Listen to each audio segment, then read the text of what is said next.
Hello नमस्कार, good evening, शुभ संध्या। आप सभी का एग्ज़ाम टाइम एकेडमी पर बहुत बहुत स्वागत है। एग्ज़ाम टाइम एकेडमी 2 दिनों के अंतराल पर फिर से अर्थशास्त्र और भूगोल का जो टीजीटी पीजीटी तथा विभिन्न एग्ज़ाम्स चाहे आने वाला हो चाहे लगा हो के लिए जो एक निचोड़ सीरीज चला रहा है, निश्चित तौर पे उसको लेकर सतर्क है, कोई दिक्कत नहीं है। लेकिन कभी कभी कुछ परेशानियां आ जाती हैं जिसके वजह से 1 या 2 दिन क्लास नहीं चल पाती है, तो इसका खेद है। लेकिन आइए, अर्थशास्त्र का एक बहुत महत्वपूर्ण टॉपिक है जिस पर विचार करते हैं, जिससे आने वाले प्रश्नों तथा आए हुए प्रश्नों पर बात करते हैं, ताकि इस टॉपिक से अगर कोई प्रश्न आए अर्थशास्त्र का तो आपका एग्जाम में गलत ना हो। क्योंकि जितनी मेहनत एग्जाम के पहले हो जाएगी, एग्जाम के दिन या एग्जाम में उतना ही मजा आएगा दोस्तों। ठीक है ना जी। तो आइए देखते हैं पहला क्वेश्चन क्या लगा है, जल्दी से देखिए। कह रहा मार्क्स की धारणा थी कि पूंजीवाद में औद्योगिक श्रमिकों की एक रिजर्व आर्मी बन जाती है, क्योंकि बहुत ही जबरदस्त प्रश्न है। मार्क्स जो था पूंजीवादी अर्थव्यवस्था का जस्ट घोर विरोधी था। देखिए, कह रहा है कि श्रमिकों की मांग की अपेक्षा पूर्ति अधिक हो जाती है, श्रमिकों की जन्म दर ऊंची होती है, लगातार स्थिर पूंजी बढ़ाने से श्रमिकों के स्थान पर पूंजी को प्रतिस्थापित कर लिया जाता है, या उद्योगों के विकास की दर धीमी हो जाती है। जल्दी से आप इस प्रश्न का जवाब दीजिएगा और बताइएगा कि इस प्रश्न का आंसर क्या होगा। ठीक है, तो देखिएगा, मुझे लग रहा है कि इस प्रश्न का आंसर आप दे दिए होंगे, क्योंकि आप पढ़ जरूर रहे होंगे। ठीक है, लगातार स्थिर पूंजी बढ़ाने से श्रमिकों के स्थान पर क्या होने लगता है, पूंजी को प्रतिस्थापित कर लिया जाता है। ठीक, पूंजी को। अब बताइएगा कितने लोगों का ये सही हुआ और कितने लोगों का गलत हुआ है। ठीक, क्योंकि मार्क्स का ही कथन है कि पूंजीवाद अपनी कब्र स्वयं खोदता है। ठीक है, हो सकता कभी पूछ दिया जाए। मार्क्स का ये कथन है कि पूंजीवाद अपनी कब्र स्वयं खोदता है।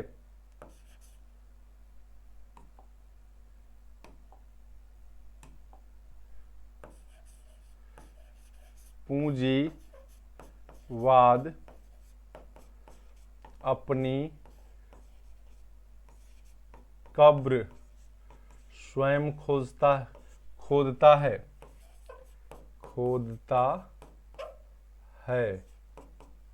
कौन कहा है, मार्क्स। ठीक है, पूंजीवाद अपनी कब्र स्वयं खोदता है। तो ध्यान दीजिएगा आगे। अगला प्रश्न है कि निम्नलिखित में से कौन मानव विकास सूचकांक का एक पैरामीटर नहीं है।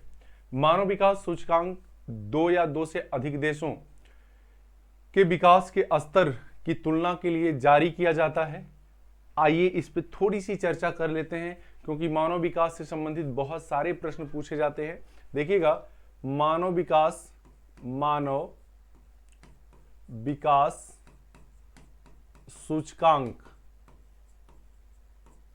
सूचकांक को अंग्रेजी में ह्यूमन डेवलपमेंट इंडेक्स कहते हैं, यानी एसडीआई। क्या कहते हैं, एसडीआई। प्रत्येक वर्ष जो इसकी रिपोर्ट जारी की जाती है उसको एचडीआर कहते हैं। क्या कहते हैं, एचडीआर। प्रत्येक वर्ष जारी रिपोर्ट को। क्लियर। इसके बाद इसे जारी कौन करता है, UNDP. United Nations Development Programme. कब से जारी करता है, तो 1990 से। कब से जारी करता है, 1990 से। समझ में आई बात। अब बात आती है कि इसको कौन विकसित किया है, तो पाकिस्तानी अर्थशास्त्री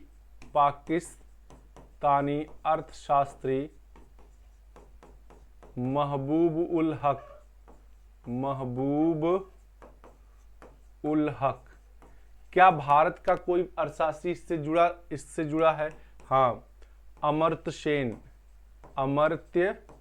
सेन, जिनको 1998 में कल्याण अर्थशास्त्र के लिए, वेलफेयर इकोनॉमिक्स के लिए, कल्याण अर्थशास्त्र के लिए नोबेल प्राइज मिला था। इसके लिए नहीं मिला था, कल्याण अर्थशास्त्र के लिए मिला था। ठीक है, ये तो था क्या, इतिहास इसका। अब बात आती है कि 2024 जो नियरेस्ट आपका है जारी रिपोर्ट हुई है, उसमें करंट से संबंधित प्रश्न पूछे जा सकते हैं कि 2024 के एसडीआर आंकड़े के अनुसार, एसडीआर आंकड़े के अनुसार कितने देश शामिल हुए? 191। कितने देश? 191 देश शामिल हुए हैं। ठीक है, नंबर 1 पर कौन है? 1 पर स्विट्जरलैंड, स्विट्जरलैंड। ठीक है, दूसरे पे है स्वीडन, नॉर्वे, दूसरे पे नॉर्वे। अंतिम पर है, अंतिम नाइजर और चाड, नाइजर और चाड दोनों को एक ही रैंकिंग मिली है। अब बात आती भारत की, तो भारत 134वें स्थान पर है, 134वें स्थान पर कौन? भारत। ठीक है, अब बात आती है कि इसमें कौन कौन से आधार लिए जाते हैं। ठीक है, तो देखिए, जीवन प्रत्याशा ली जाती है, राष्ट्रीय आय, प्रति व्यक्ति आय ली जाती है, शिशु मृत्यु दर भी अब शामिल की जाने लगी है, लेकिन क्या शामिल नहीं किया जाता? तो सामाजिक असमानता शामिल नहीं की जाती। साक्षरता और जीवन प्रत्याशा भी, पहले 3 ही था, अब शिशु मृत्यु दर भी, क्योंकि जब जीवन प्रत्याशा के अंतर्गत बात होती है तो इसके अंदर घुसकर इसकी भी बात होने लगती है। ठीक है, यानी साक्षरता, जीवन प्रत्याशा और राष्ट्रीय आय या प्रति व्यक्ति आय, समझ में आई बात, और शिशु मृत्यु दर, ये इसके आकलन के आधार हैं। बाकी सामाजिक असमानता नहीं ली जाती। क्लियर हो गया? आगे बढ़िए। कह रहा है कि न्यूनतम क्रांतिक प्रयास सिद्धांत किसका है? जबरदस्त क्वेश्चन है, बताइएगा। न्यूनतम क्रांतिक प्रयास सिद्धांत, न्यूनतम लेविस्टाइन का है, लेविस्टीन लिखा जाता है, रोजेस्टीन रोडान का है, आर्थर लेविस का है, या सोलो का है? तो आप लगा चुके होंगे। बहुत ही आसान क्वेश्चन है, जरूर प्रश्न में आएगा, पूछा जाएगा। ठीक है, आइए, न्यूनतम क्रांतिक प्रयास सिद्धांत या न्यूनतम प्रयास सिद्धांत किसका है? लेविस्टीन का है। कब ये जारी किए हैं? 1957 में, 1957 में। और इनकी पुस्तक का नाम आप लिख सकते हैं, economics backwards and economics growth, economics backwards and economics growth. समझ में आई बात? आगे कह रहा है कि लेविस्टीन के आर्थिक वृद्धि के सिद्धांत में शून्य योग क्रियाएं इससे संबंधित नहीं हैं। शून्य योग क्रियाएं किससे संबंधित नहीं है? जल्दी से बताइएगा। ठीक, शून्य योग क्रियाएं किससे संबंधित नहीं है? क्या उत्पादन से, विनिमय से, शेयर्स से, या अनुत्पादन से? तो उत्पादन से संबंधित नहीं है, नहीं, ध्यान दीजिएगा, उत्पादन से संबंधित नहीं है। लेविस्टीन एक बार पढ़ लीजिएगा। अगर देखिए कौन कौन से प्रश्न आते हैं, निश्चित तौर पे यदि आप उसके आंसर तक पहुंच नहीं पा रहे हैं कि ऐसे कैसे हो रहा है, तो एक बार पढ़िएगा, क्योंकि यहाँ बहुत ज़्यादा व्याख्या करने की टाइम नहीं होती है कि उसको बहुत अच्छा से समझाया जा सके। बस ये जानिएगा कि इनका यही है, जैसे प्रबल प्रयास सिद्धांत में बताया गया है कि उतना प्रयास करने की जरूरत होती जिससे अब अर्थव्यवस्था चल जा सके। इन्होंने उसी बात को कहा कि न्यूनतम इतने प्रयास की जरूरत होती है जिससे कि अर्थव्यवस्था क्या हो जाए, आगे बढ़ जाए। ठीक है, कह रहा है कि नेल्सन के निम्न स्तर संतुलन ट्रैप के सिद्धांत में 3 समीकरण प्रस्तुत किए गए हैं, निम्नलिखित में निम्नलिखित नहीं है। कह रहा है कि तीनों में से निम्नलिखित कौन सा नहीं है? तो पढ़िएगा, अभी पता चल जाएगा। आय के निर्धारण का समीकरण, निवेश समीकरण, जनसंख्या समीकरण, या पूर्ण रोजगार समीकरण। जल्दी बताइएगा। नेल्सन की बात अगर की जाए तो ये भी है, ये भी है, ये भी है, यही नहीं, पूर्ण रोजगार समीकरण नहीं है, पूर्ण रोजगार समीकरण नहीं है नेल्सन में। और नेल्सन ने यह सिद्धांत आपका जो अपना सिद्धांत था कब दिया था? 1956 में, 1956 में दिया था। ठीक है ना जी। निम्न पास संतुलन सिद्धांत इसको कहते हैं, निम्न पास संतुलन सिद्धांत। इनके सिद्धांत को पास मतलब जाल होता है, एक ऐसा प्रयास जिससे जाल में फंसी अर्थव्यवस्था आगे की तरफ बढ़ जाए या निकल जाए। इस तरह की व्याख्या कौन किया था? नेल्सन ने किया था। ठीक है, यानी इनके सिद्धांत को भी देखना है। कह रहा निम्न संतुलन पास सिद्धांत किसने दिया है? तो अभी आया निम्न संतुलन पास सिद्धांत नेल्सन ने दिया है। किसने दिया है? नेल्सन। आगे कह रहा कीन्स का आर्थिक विकास सिद्धांत अर्थव्यवस्था के लिए है। कीन्स का आर्थिक विकास सिद्धांत किस अर्थव्यवस्था के लिए है? जल्दी से बताइएगा, अच्छा क्वेश्चन है। Question number 7।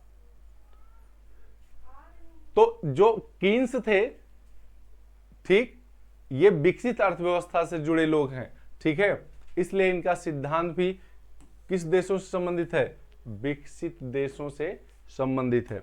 आगे आर्थिक विकास के प्रबल प्रयास सिद्धांत का प्रतिपादन किसने किया है? ठीक है, इसके पहले वाली वीडियो में भी बताया गया है। जल्दी से बताइएगा, क्या सिंगर ने, वाल्डविन ने, रोजेस्टीन रोडान ने या नर्क्स ने?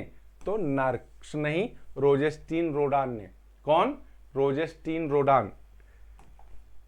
बड़े धक्के का सिद्धांत किसने प्रतिपादित किया? उसी को कहते हैं प्रबल प्रयास सिद्धांत। इसी का एक नाम क्या है? प्रबल प्रयास सिद्धांत। ठीक है, और इसको दिया है रोजेस्टीन रोडान ने। कौन दिया है? रोजेस्टीन रोडान ने। प्रबल प्रयास सिद्धांत, प्रबल प्रयास सिद्धांत। आइए, या बड़े धक्के का सिद्धांत। आगे है कि प्रबल प्रयास सिद्धांत के प्रतिपादक थे, तो फिर रोजेस्टीन रोडान भी लिखते हैं इनको। ठीक, रोडान को कहीं कहीं टाइपिंग में रोडान भी लिख देते हैं। बहुत ही इंपॉर्टेंट है, हर बार पूछा गया है लगभग, इसलिए याद कर लीजिएगा। आगे एक प्रश्न है कि निम्नलिखित विकल्पों में से कौन सा मार्क्स के विकास मॉडल में शोषण की दर को प्रदर्शित करता संकेतों में सामान्य अर्थ है? ठीक है, संकेतों का क्या है? सामान्य अर्थ है। जब आप मार्क्स का विकास मॉडल पढ़े होंगे तो ये यस अपान वी बटे 1 प्लस सी अपान वी या V upon C plus V या सी अपान वी या यस अपान बी जरूर पढ़े होंगे। ये क्वेश्चन जैसे ही आपको दिख रहा होगा तुरंत आपको आ गया होगा कि इसका answer B upon C plus V है। ठीक है, यह शोषण की दर को प्रदर्शित कर रहा है। किसको? शोषण की दर को। आगे कह रहा है सामाजिक द्वैत का सिद्धांत प्रस्तुत किया। सामाजिक द्वैत का सिद्धांत बहुत ही जबरदस्त क्वेश्चन है, हो सकता आपके निगाह में ना पड़ा हो। ठीक है, जेएस बोंके ने सामाजिक द्वैत का सिद्धांत प्रस्तुत किया है। आगे आइए, कह रहा कि स्वतः स्फूर्त अवस्था किस अर्थशास्त्री के विकास मॉडल से संबंधित है? Marx, Keynes, Schumpeter. तो देखिएगा, रोस्टो ने विकास के लिए तमाम सारी अवस्थाओं की बात की थी। इन्हीं के द्वारा विकास के सिद्धांत में स्वतः स्फूर्त की अवस्था का जिक्र है। स्वतः स्फूर्त की अवस्था। ठीक है, हाँ, स्वतः स्फूर्त की अवस्था। क्यों? 5 अवस्थाओं का इन्होंने जिक्र किया। कितनी? 5 अवस्थाओं का। उसी में से एक अवस्था कौन सी है? स्वतः स्फूर्त की अवस्था। अगर आप लिखना चाहें तो पहली है पारंपरिक समाज की अवस्था। पहली कौन सी है? पारंपरिक समाज की अवस्था। दूसरी देखिएगा आत्मस्फूर्त की अवस्था। आत्मस्फूर्त के पूर्व की अवस्था, आत्मस्फूर्त के पूर्व की अवस्था। फिर तीसरा है आत्म स्फूर्त की अवस्था। ठीक है। तीसरा देखिएगा परिपक्वोन्मुख अवस्था। तीसरा नहीं, चौथा परिपक्वोन्मुख अवस्था।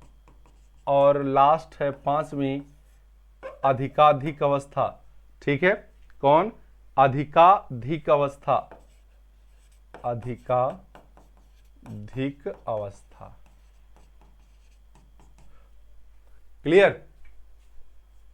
और जो देश इस अवस्था को प्राप्त कर लेते हैं उनकी विकास की दर बहुत कम हो जाती है। आगे, आर्थिक विकास की निम्न अवस्थाओं में से किस एक का उल्लेख रोस्टो ने नहीं किया? अब देखिए, अगर पांचों नहीं जानते तो निश्चित रूप से यहां फंसते।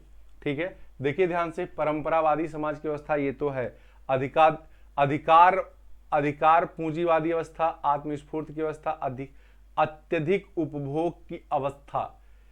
अगर इन प्रश्न विकल्पों को ध्यान से पढ़ेंगे तो निश्चित रूप से आप पाएंगे कि उसमें एकाधिकार पूंजीवादी कोई अवस्था नहीं थी। बाकी सभी, ठीक है, नाम कमोबेश मिलते जुलते हैं। ठीक, चाहे वो परंपरावादी हो, आत्मस्फूर्त हो या अत्यधिक उपभोग की अवस्था जो अंतिम थी वही। कह रहा है कि स्वतः स्फूर्त अवस्था की शर्तें जिन्हें प्रोफेसर रोस्टो ने दिया है वह क्या है? उत्पादन निवेश दर में वृद्धि, अधिक वृद्धि दर के साथ एक या दो निर्मित क्षेत्र, सामाजिक और संस्थागत संरचना में परिवर्तन, या उपयुक्त सभी। जल्दी से बताइएगा, गजब का क्वेश्चन है। देखिए, स्वतः स्फूर्त की अवस्था में जब इकोनॉमिक्स को माना जाता है जब उसमें ये सारी चीजें होने लगती हैं, उत्पादन निवेश दर में वृद्धि हो जाती है, अधिक वृद्धि दर के साथ एक या दो निर्मित क्षेत्र हो जाते हैं, सामाजिक संस्थागत संरचना में परिवर्तन हो जाता है, तो उपयुक्त सभी बातें आ जाएंगी। क्लियर? आगे कह रहा है कि सूची 1 को सूची 2 से मिलाइए। सूची 1 को सूची 2 से मिलाइए। एकदम जबरदस्त का प्रश्न है, इसमें बहुत सारे प्रश्न आपके आ जाएंगे। ठीक है, तो देखिए हर्षमैन को तो असंतुलित विकास से जोड़ लीजिए। किससे? असंतुलित विकास से। किसको? हर्षमैन को। और बी देखिए, बी में 2, तो 3 जगह बी में 2 है। ठीक है, यानी एक विकल्प केवल दिक्कत में आ गया। अमर्त्य सेन को तकनीकी से जोड़ लीजिए, ए में 4। अब देखिए कुछ कटा है, ए में 4। हाँ, अब आपका सी सही हो जाएगा। क्या सही हो जाएगा? सी। रोस्टो सी में 1 विकास के चरण, इन्होंने 5 चरणों में बांटा, अभी आपने देखा। इसके बाद हो गए, कोई बचा? मिरडाल। मिरडाल ने चक्री प्रक्रिया, चक्री कारकता का दिया है, रोलिंग प्लान जिसे कहते हैं, मिरडाल का रोलिंग प्लान। आइए, कह रहा कि न्यूनतम क्रांतिक प्रयास सिद्धांत में आय बढ़ने के पश्चात जनसंख्या बढ़ने का कारण क्या होता है? ज्यादा बड़े उत्पादन, ज्यादा बड़े परिवार की लालसा, मृत्यु दर का कम हो जाना, दूसरे देशों में प्रवसन या बेहतर आहार। जल्दी से विचार करिएगा, अच्छा प्रश्न है। जल्दी से जवाब दीजिए। तो देखिएगा, न्यूनतम क्रांतिक प्रयास सिद्धांत में आय बढ़ने के पश्चात होता क्या है? मृत्यु दर कम हो जाती है, स्वास्थ्य सुविधाओं का विकास हो जाता है। चूंकि जन्म दर वही रहती है, मृत्यु दर कम होने से अपने आप जनसंख्या बढ़ने लगती है। क्लियर? कह रहा कि पूंजी, प्राकृतिक संसाधन, निवेश सहायता और अंतर्राष्ट्रीय व्यापार आर्थिक विकास में सामान्यतः महत्वपूर्ण भूमिका अदा करते हैं, लेकिन इनमें से कोई भी जनशक्ति के बराबर नहीं है। यह कथन किसका है? ठीक है, कथन को बड़े आराम से पढ़िए, हालांकि बहुत लंबा कथन है, ठीक है। इसके बाद आप जवाब दीजिए, ठीक है। जेएम मेयर का है, बेंजामिन हिंगिस का है, कोलिन क्लार्क का है या रॉबर्ट केसिन का है? प्रश्न नंबर 18 का जवाब, ठीक है। तो देखिएगा ये कथन जो है किसका है? बेंजामिन हिंगिस का है। एक बार और पढ़िएगा। पूंजी, प्राकृतिक संसाधन, निवेश, सहायता और अंतर्राष्ट्रीय व्यापार आर्थिक विकास में सामान्यतः महत्वपूर्ण भूमिका अदा करते हैं, लेकिन इनमें से कोई भी जनशक्ति के बराबर नहीं है, ठीक है। मतलब जनशक्ति जितने स्पीड से बढ़ती है उस स्पीड से को कोई प्राप्त नहीं करता है। आगे कह रहा कि चक्रीय कारकता सिद्धांत को विकसित कौन किया था? अभी मैंने बताया, जी मिर्डाल। कौन? जी मिर्डाल। और इसी को कहते हैं रोलिंग प्लान। क्या कहते हैं? Rolling plan. आगे कह रहा कि अर्थशास्त्र में यक्ष कुशलता की अवधारणा किसके द्वारा विकसित की गई थी? यक्ष कुशलता। यक्ष कुशलता निश्चित रूप से पूछा गया क्वेश्चन है, ठीक है, लेवेंस्टीन के द्वारा। किसके द्वारा? यक्ष कुशलता लेवेंस्टीन के द्वारा है, ठीक है। यक्ष कुशलता।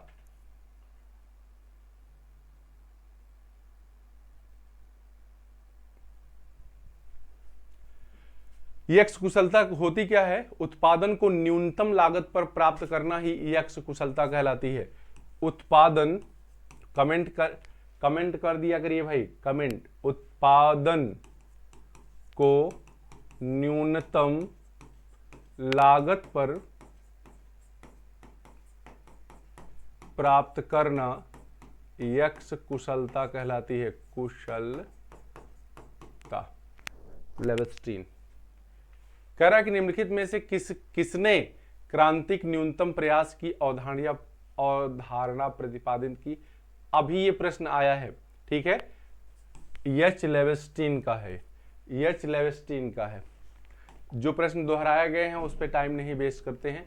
अंतर्राष्ट्रीय व्यापार का बैकवाश इफेक्ट शब्दावली। अंतर्राष्ट्रीय व्यापार का बैकवाश इफेक्ट शब्दावली का सर्वप्रथम प्रयोग किसने किया था? जल्दी से बताइएगा। अच्छा प्रश्न है, ठीक है। बैकवाश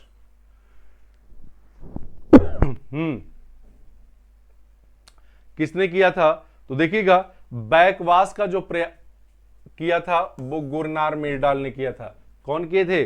गुरनार मिर्डाल, ठीक।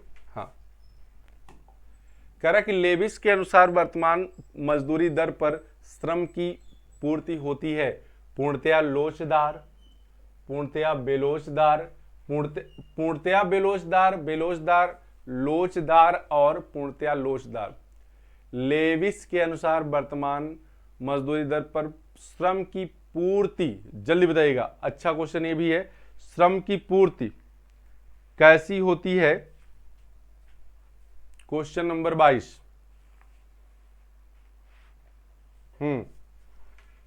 तो कैसी होती है? पूर्णतया लोचदार होती है। लेविस के अनुसार वर्तमान पूंजी दर पर श्रम की पूर्ति कैसी होती है? पूर्णतया लोचदार। ध्यान दीजिएगा। आगे डोमर है। डोमर मॉडल के आर्थिक विकास की मान्यताएं हैं पूर्ण रोजगार, सरकारी हस्तक्षेप का अभाव, समायोजन में अंतराल का अभाव। समायोजन में अंतराल का अभाव, जल्दी बताइएगा कौन सा सही है? तो ये सभी मान्यताएं डोमर मॉडल के लिए सही हैं। ध्यान दीजिएगा, पूर्ण रोजगार भी होना चाहिए, सरकारी हस्तक्षेप का अभाव होना चाहिए, सरकार का कोई हस्तक्षेप मुक्त लेसेस-फेयर होना चाहिए, समायोजन में अंतराल का अभाव होना चाहिए। आगे कह रहा है कि निम्नलिखित में से कौन हैराड डोमर मॉडल की मान्यता नहीं है?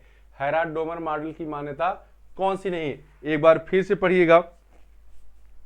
बचत की सीमांत प्रवृत्ति बचत की औसत प्रवृत्ति से अधिक होती, यही नहीं है, ठीक है। बाकी सभी हैं, तो ये नहीं है। बाकी बचत की सीमांत प्रवृत्ति स्थिर रहती है, पूंजीगत वस्तुओं का ह्रास नहीं होता है, बचत और विनियोग उसी वर्ष की आय से संबंधित होते हैं, ये सभी सही हैं।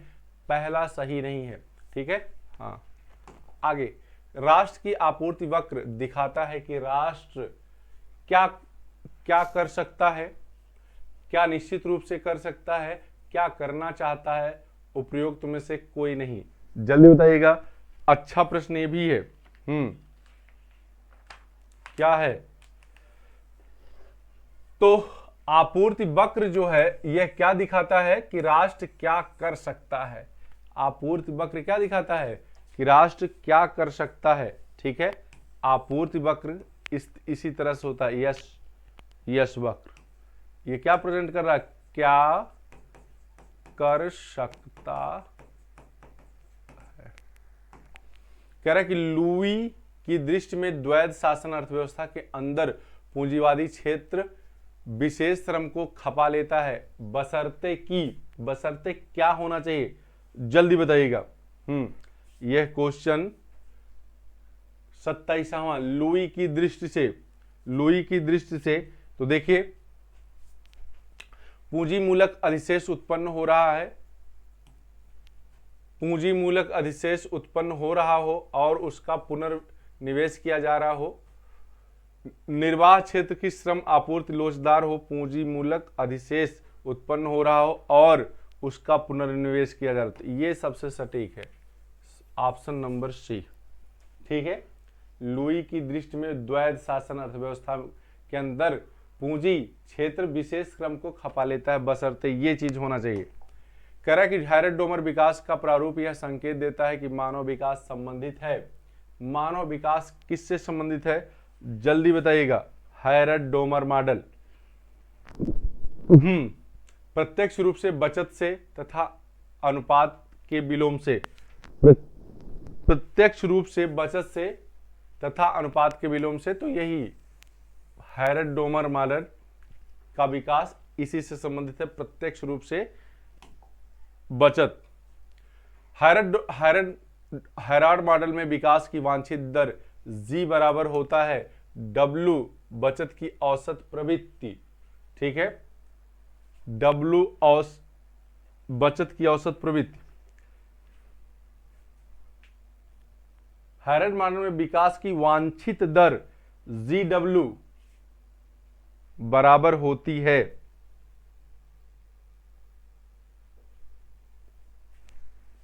देखिए ये प्रश्न सही थोड़ा सा इधर उधर छप गया है, खैर इसको मैं बना देता हूं, परेशान होने की जरूरत नहीं है, अब सही हो जाएगा। यहां कर लीजिए जी डब्ल्यू बराबर होती है किसके। अब ये प्रश्न क्या हो गया, सही होगा, इसका जवाब दीजिए। जी डब्ल्यू बराबर किसके होती है,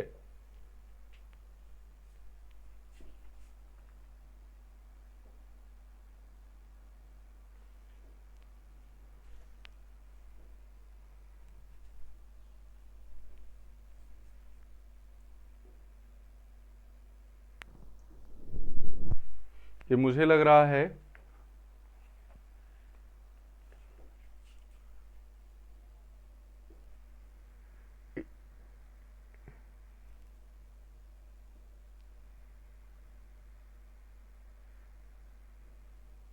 देखिएगा ये प्रश्न का आंसर इन्होंने गलत टाइप कर दिया है, तो मैं इसको अलग से लिख के दे देता हूं। क्या करता हूं, अलग पेज पर दे देता हूं, आप यहां से लिख लीजिए, यहां से देख लीजिएगा। यही होता है कि जब टाइप राइटर महोदय की गलती है। बचत की औसत प्रवृत्ति ए है, बचत की औसत प्रवृत्ति बटे क्या होगा, उत्पाद पूंजी अनुपात, उत्पाद पूंजी अनुपात। क्लियर, बी ऑप्शन ले लीजिएगा। बी क्या है, बचत की औसत प्रवृत्ति, बचत की औसत प्रवृत्ति बटे क्या, पूंजी उत्पाद अनुपात, पूंजी उत्पाद अनुपात, पूंजी उत्पाद अनुपात। ठीक है, पूंजी उत्पाद अनुपात। फिर है सी, बचत की औसत, बचत की सीमांत इस बार है, बचत की सीमांत प्रवृत्ति, बचत की सीमांत प्रवृत्ति बटे क्या, पूंजी उत्पाद अनुपात, पूंजी उत्पाद अनुपात। ये सब आप पढ़े होंगे क्योंकि आप तैयारी कर रहे हैं, इसलिए ऑप्शन गलत था तो मैं सही कर रहा हूं उसको। ठीक है, बचत की सीमांत प्रवृत्ति बराबर बचत की सीमांत प्रवृत्ति बराबर नहीं बटे उत्पाद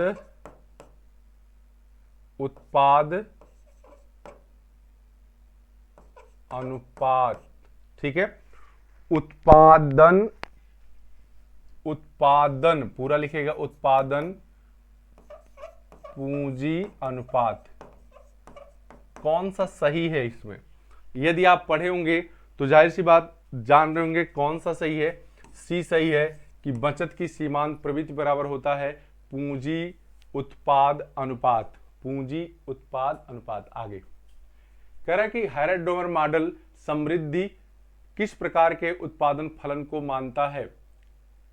हैरट-डोमर मॉडल समृद्धि किस प्रकार के उत्पादन फलन को मानता है? अल्पकालीन, दीर्घकालीन, स्थिर या प्रावैगिक। ठीक है, तो देखिएगा ये स्थिर उत्पादन फलन को मानकर चलता है, स्थिर उत्पादन फलन हैरट-डोमर मॉडल। कह रहा है कि हैरट-डोमर मॉडल में बचत फलन का सही स्वरूप क्या है? सही स्वरूप क्या है? तो इसमें सही स्वरूप की अगर बात करें तो कौन सा है? क्या यस माइनस ब्रैकेट में 1 बराबर ए प्लस बी वाई, या जेटा माइनस ब्रैकेट में T is equal to A plus B Y T, या एस टी बराबर बी वाई टी माइनस 1, या एस वन बराबर बी वाई। तो ये जान लीजिएगा कौन सा सही है? डी, एस वन बराबर बी वाई। ये अगर आप हैरट-डोमर मॉडल हल किए होंगे तब ये चीज समझ में आएगी, नहीं तो रट लीजिएगा। ठीक है, अब इतना टाइम नहीं कि मॉडलों को यहां डिराइव किया जाए। ठीक है, कह रहा है कि सोलो को समृद्ध मॉडल में निम्न में से कौन स्थिर नहीं रहता? सोलो के मॉडल में निम्नलिखित में से कौन स्थिर नहीं रहता? तो देखिएगा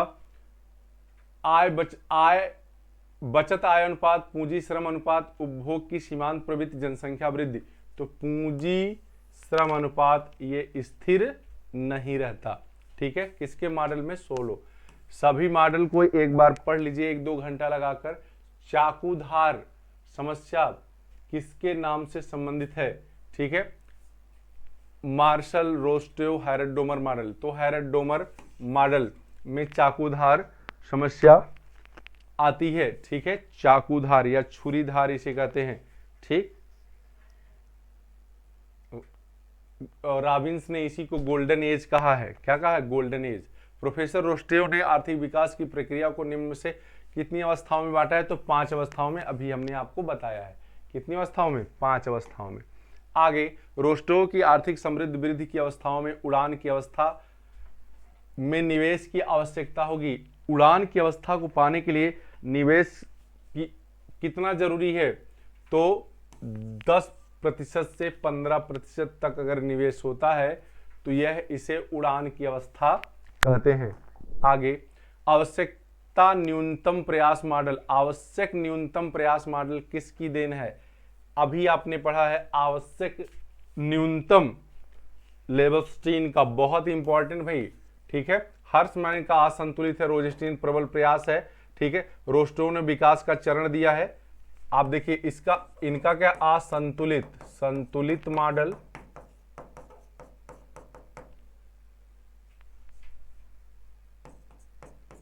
मॉडल, ठीक है, प्रबल प्रयास अब तो याद हो गया, या बड़े धक्के का सिद्धांत। इनका ऊपर है आवश्यक न्यूनतम प्रयास, इनका है विकास के चरण, विकास की अवस्थाएं थाएं या चरण इसे कहते हैं। ठीक है, इस तरह से आपके 37-38 क्वेश्चन हो गए। ठीक है, तुरंत अपलोड हो रहा है, आप इस पे विचार कर लीजिएगा। और ये यहां से भी एक प्रश्न आपका आएगा। तो कैसा लगा है प्रयास, कमेंट में जरूर बताइएगा। धन्यवाद सुनने के लिए।